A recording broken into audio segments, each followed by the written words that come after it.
ಶಿವಮೊಗ್ಗದ ಭದ್ರಾವತಿಯಲ್ಲಿ ದಂಪತಿ ಅನುಮಾನಾಸ್ಪದವಾಗಿ ಸಾವನ್ನಪ್ಪಿದ್ದಾರೆ. ರಾತ್ರಿ ಊಟ ಮಾಡಿ ಮಲಗಿದವರು ಮೃತಪಟ್ಟಿದ್ದಾರೆ. ಬೆಳಗ್ಗೆ ಮಕ್ಕಳು ಕರೆ ಮಾಡಿದರೂ ಸಹ ಫೋನನ್ನ ಸ್ವೀಕಾರ ಮಾಡಿಲ್ಲ ದಂಪತಿ. ಶಿವಮೊಗ್ಗದ ಭದ್ರಾವತಿಯಲ್ಲಿ ವೃದ್ಧ ದಂಪತಿಯ ಅನುಮಾನಾಸ್ಪದ ಸಾವು. ನಿನ್ನೆ ರಾತ್ರಿ ಊಟ ಮುಗಿಸಿ ಈ ದಂಪತಿ ಮಲಗಿದ್ರು. ಬೆಳಗ್ಗೆ ಮಕ್ಕಳು ಕರೆ ಮಾಡಿದರೂ ಸಹ ಫೋನನ್ನ ಸ್ವೀಕಾರ ಮಾಡಿಲ್ಲ. ಸ್ಥಳೀಯರು ಮನೆಗೆ ಬಂದು ನೋಡಿದಾಗ ಘಟನೆ ಬೆಳಕಿಗೆ ಬಂದಿದೆ. 80 ವರ್ಷದ ಚಂದ್ರಪ್ಪ ಹಾಗೂ 70 ವರ್ಷದ ಜಯಮ್ಮ ಮೃತ ದಂಪತಿ ಭದ್ರಾವತಿ ಪಟ್ಟಣದ ಭೂತನಗುಡಿಯಲ್ಲಿ ಈ ಘಟನೆ ನಡೆದಿರೋದು. ನಿತ್ಯ ಬಿಪಿ ಶುಗರ್ಗೆ ಚಿಕಿತ್ಸೆಯನ್ನ ವೈದ್ಯರು ಕೊಡ್ತಾ ಇದ್ರಂತೆ.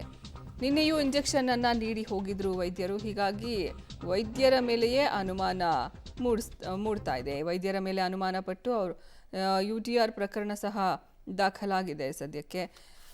ಶಿವಮೊಗ್ಗದ ಭದ್ರಾವತಿಯಲ್ಲಿ ದಂಪತಿ ಅನುಮಾನಾಸ್ಪದವಾಗಿ ಸಾವನ್ನಪ್ಪಿದ್ದಾರೆ. ರಾತ್ರಿ ಊಟವನ್ನ ಮುಗಿಸಿ ಮಲಗಿರ್ತಾರೆ, ಆದರೆ ದಂಪತಿ ಸಾವನ್ನಪ್ಪಿದ್ದಾರೆ. ಬೆಳಿಗ್ಗೆ ಮಕ್ಕಳು ಫೋನ್ ಮಾಡಿದಾಗ ಅವರು ಫೋನ್ ಕಾಲ್ ಪಿಕ್ ಮಾಡೋದಿಲ್ಲ. ಹೀಗಾಗಿ ಸ್ಥಳೀಯರಿಗೆ ಇನ್ಫಾರ್ಮ್ ಮಾಡ್ತಾರೆ. ಸ್ಥಳೀಯರು ಬಂದು ಮನೆಗೆ ನೋಡಿದಾಗ ಈ ವಿಷಯ ಬೆಳಕಿಗೆ ಬಂದಿದೆ.